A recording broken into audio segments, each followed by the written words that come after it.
আসসালামু আলাইকুম দ্বিতীয় শ্রেণীর ছোট্ট বন্ধুরা, আজকে আমি তোমাদের বাংলা বইয়ের সিংহ আর ইঁদুরের গল্প এর প্রশ্ন ও উত্তর নিয়ে আলোচনা করব। ক, সিংহের ঘুম ভেঙে গেল কেন?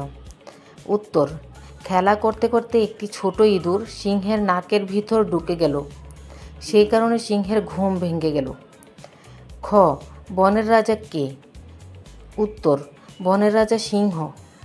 গ, কে ফাঁদে আটকা পড়েছিল? উত্তর, সিংহ ফাঁদে আটকা পড়েছিল।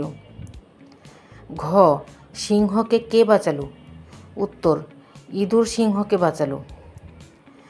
ও, ইঁদুর কিভাবে সিংহকে বাঁচালো?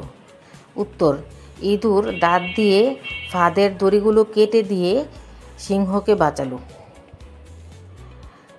Like, share and subscribe this channel please. Thanks for watching.